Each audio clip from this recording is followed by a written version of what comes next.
किसान भाइयों, इस एक वीडियो से आप जान पाएंगे, चाहे आपके गेहूं की अगेती फसल हो, चाहे आपके गेहूं की पछेती फसल हो, कौन से ऐसे खाद है जिनका इस्तेमाल हमें पहले पानी पे करना चाहिए, बेसल डोज में करना चाहिए यानी बुआई के समय, और दूसरे पानी पे हमें कौन सा ऐसा कार्य है अगर हम अपने गेहूं की फसल में करेंगे तो निश्चित रूप से जो बालियां हैं वो मोटी होंगी, दाने बहुत अधिक बनेंगे और दानों की जो मोटाई है वो भी बहुत अच्छी आएगी।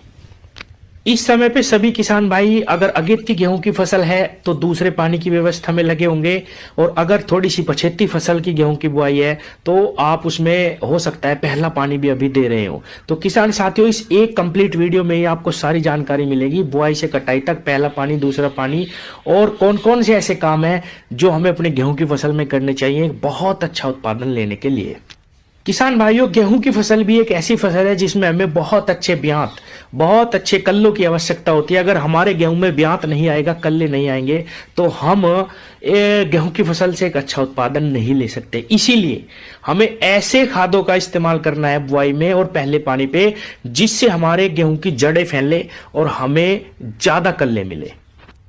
किसान भाइयों, गेहूं की फसल में बुआई से कटाई तक 1 एकड़ खेत में हमें 150 किलोग्राम नाइट्रोजन, 60 किलोग्राम फास्फोरस और 40 किलोग्राम पोटैश की आवश्यकता होती है एक अच्छा उत्पादन लेने के लिए। अब इन खादों को हमें इस तरीके से बांटना है कि हमें ज्यादा से ज्यादा लाभ मिल सके, क्योंकि किसी भी फसल को जब फसल जम के चलती है या उस पहला पानी हम फसल को देते हैं, जब फसल अपनी वेजिटेटिव ग्रोथ कर रही हो, जब उसकी शुरुआती अवस्था हो, अगर उस समय पे उसे पूरा पोषण मिल जाए तो किसान भाइयों एक अच्छा उत्पादन की शुरुआत वहीं से करी जाती है। अब ये 150 किलोग्राम जो नाइट्रोजन है, अगर हम उसको बाद में डालने लगे, या 60 किलोग्राम फास्फोरस है उसको ज्यादा मात्रा में हम बाद में देने लगे, तो उसका हमें लाभ नहीं मिलेगा। तो अब इस खाद को हमें बांटना कैसे है, और किसान भाइयों 1-2 खाद हमें और ऐड अगर इस गणित में हम कर लेंगे तो हमें और जबरदस्त लाभ मिलेगा कल्लों पे, गेहूं की बढ़वार पे, जो दाने बनेंगे उस पे। तो वे कौन कौन से खाद है वो भी मैं आपको इन्हीं खादों के साथ बताता जाऊंगा। किसान भाइयों, गेहूं बुआई के समय हमें निश्चित रूप से फास्फोरस का इस्तेमाल जरूर करना है। आपको 1 बैग डीएपी लेनी है, 45 से 50 किलो का जो बैग आता है, उसके साथ आप 1 बैग सिंगल सुपर फास्फेट का इस्तेमाल कर लीजिए। किसान भाइयों, सिंगल सुपर फास्फेट बुआई में इस्तेमाल अगर हम डीएपी के साथ करते हैं तो बहुत जबरदस्त रिजल्ट मिलते हैं। उसके अंदर कैल्शियम है और सल्फर है। किसान साथियों, बहुत सारे किसान भाइयों के सवाल आएंगे कि कैल्शियम को उसके साथ इस्तेमाल नहीं करते। वो ऐसी फॉर्म में रहता है कि आप उसको डीएपी के साथ सिंगल सुपर फास्फेट को इस्तेमाल कर सकते हैं। इस पे ज्यादा डिटेल में नहीं जाएंगे, नहीं तो वीडियो बहुत लंबी हो जाएगी। आप 1 बैग डीएपी के साथ 1 बैग सिंगल सुपर फास्फेट डाल के गेहूं की बुआई कर दीजिए। उसके अलावा आप कुछ मत डालिए। किसान साथियों, बहुत जबरदस्त गेहूं आपके शुरू से ही, जब उसको पूरी फास्फोरस की मात्रा मिल जाएगी, शुरू से ही बहुत अच्छा निकल के चलेगा। जो हमारा पौधा रहेगा वो मोटा रहेगा और ब्यात पे हमारा गेहूं 25 से 30 दिन के बीच में ही आना शुरू हो जाएगा। किसान भाइयों, अब 25 से 30 दिन पे हमें अपने गेहूं को पहला पानी देना है। पहले पानी पे हमें 1 बैग यूरिया, 10 किलो का जिंक सल्फेट। किसान साथियों, जिंक का इतना जबरदस्त रिजल्ट कल्लों पे आता है गेहूं की फसल में, बहुत ही जबरदस्त result. 10 kilo zinc sulphate, 1 bag urea, और किसान साथियों उसके साथ आपको लेना है केवल 98% अगर आपको मिलता है तो 1 केजी ह्यूमिक एसिड। किसान साथियों, ह्यूमिक एसिड धान की फसल में और गेहूं की फसल में बिल्कुल आवश्यक खाद है। अगर आप ह्यूमिक एसिड का इस्तेमाल करेंगे तो इतने कल्ले निकलेंगे आपके गेहूं में कि आप विश्वास नहीं करोगे। किसान साथियों, ये इकलौती खाद है जो कल्लों पे, ब्यात पे बहुत जबरदस्त रिजल्ट दिखाती है। किसान भाइयों, जैसे ही हम इसमें ह्यूमिक एसिड डाल के पानी देंगे पहला, उसकी जो जड़ है गेहूं की वो बहुत ही जबरदस्त विस्तार कर जाएगी, और जब ज्यादा जड़ फैलेंगी तो निश्चित रूप से ज्यादा ब्यात आएगा। अगले आने वाले 20 दिन के अंदर आपके जो गेहूं है उसकी सारी धरती ढक जाएगी, पत्तियां चौड़ी होंगी, फोटोसिंथेसिस की क्रिया बढ़ेगी, कल्ले निकलेंगे, और जो कल्ले निकलेंगे वो बहुत मोटे मोटे होंगे। तो इसमें मैंने ऐड कर दिया, जो शुरू में ही आपको मैंने 150 किलोग्राम मात्रा यूरिया की बताई थी, उसमें से 1 बैग हमने इस्तेमाल कर लिया।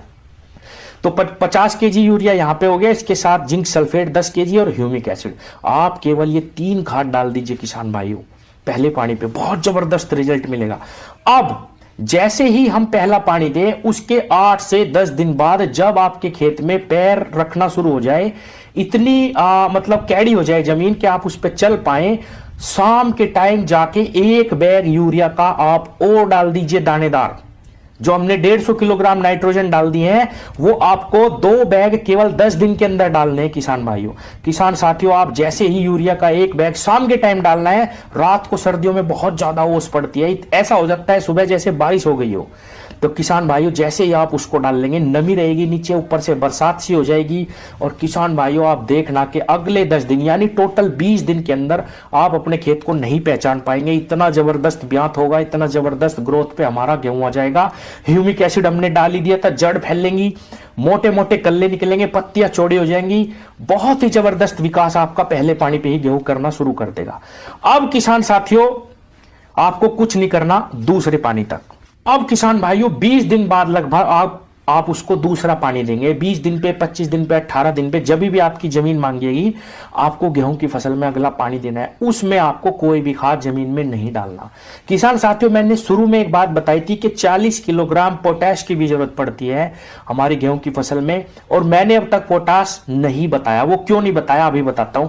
किसान साथियों, पोटाश की जो कीमत है एक तो बाजार में बहुत ज्यादा है। गेहूं की फसल में हम जिंक सल्फेट डाल चुके हैं, आप देखना इसी से ही आपकी गेहूं की फसल बहुत जबरदस्त होगी।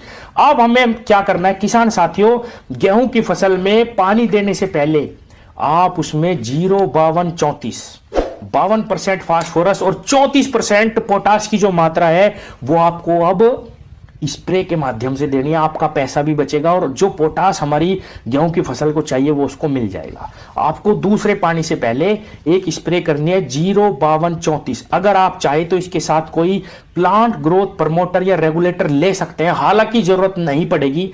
आप केवल 05234 का स्प्रे कर दीजिए और पानी दे दीजिए। किसान भाइयों, अभी हमारा एक नाइट्रोजन का बैग बचा हुआ है जो 150 किलोग्राम हमें देना है, वो अभी नहीं देना दूसरे पानी पे। आपको केवल 05234 का स्प्रे करना है। आप गेहूं की फसल में वो करवा दो दूसरे पानी से पहले। अगर आप चाहें तो दूसरे पानी के बाद भी कर सकते हैं, अगर जब आपके पैर चिपकना शुरू हो जाए। तो ये जैसे ही आप स्प्रे करेंगे, पोटाश की मात्रा पूरी चली जाएगी। फास्फोरस जो हमने पहले पानी पे बुआई पे ही दिया है, केवल 45 किलो का बैग दिया है, अभी हमें 20% फास्फोरस और देना है पूर्ति के लिए, तो वो फास्फोरस इससे पूरा हो जाएगा। तो आपको जमीन में और कोई खाद नहीं डालना, हमें थोड़ी बचत भी करके चलना है और जो हमारा खाद है उसकी पूर्ति भी करनी है। तो 05234 देते ही दूसरे पानी से पहले या दूसरे पानी के 8 दिन बाद आपके गेहूं में और किसी खाद की कोई भी आवश्यकता नहीं पड़ेगी। किसान भाइयों, अब करना क्या है, जैसे ही एक बरसात होगी किसान भाइयों, वो दूसरे पानी के बाद हो जाए या कभी भी, क्योंकि सर्दियों में एक बरसात गेहूं पे जरूर आती है, एक बार झड़ सा जरूर लग जाता है। तो जैसे ही वो झड़ लगेगा उसके बाद आपको थोड़ी सी कष्ट, थोड़ी सी मेहनत करनी पड़ेगी। आले सिल्ले में कह देते हैं हमारे यहाँ पे, अगर आपके खेत में पैर टिक रहा हो उस बरसात के समय तो तब, वरना उसके 2-4 दिन बाद आपको जो तीसरा बैग है नाइट्रोजन का, वो कम से कम भी 120 दिन पे दिया जाता है किसान भाइयों, वो आपको डाल देना है जब आपकी बालियां हल्की हल्की बननी शुरू हो जाएंगी। और किसान साथियों, आपका गेहूं में आप तीसरी जो हमारी डोज है यूरिया की, वो डाल देना किसान साथियों, जबरदस्त रिजल्ट। उसके बाद आपको गेहूं पकने तक कोई भी खाद नहीं देना किसान भाइयों, भयंकर आपका गेहूं जो है रिजल्ट देगा, बहुत जबरदस्त उत्पादन निकलेगा, सभी खादों की पूर्ति हो जाएगी और आपकी बहुत जबरदस्त बचत भी होगी। अब तक हमने कितना खाद इस्तेमाल करा है, सिर्फ बुआई में 1 बैग हमने डीएपी ली थी और 1 बैग सिंगल सुपर फास्फेट। उसके बाद सिर्फ जिंक सल्फेट हमने इस्तेमाल करा और नाइट्रोजन की पूर्ति करी है और 1 स्प्रे करी है। किसान भाइयों, इस पूरे फार्मूले को अगर आप अपनाते हैं तो गेहूं की फसल में आपको और कोई भी अन्य खाद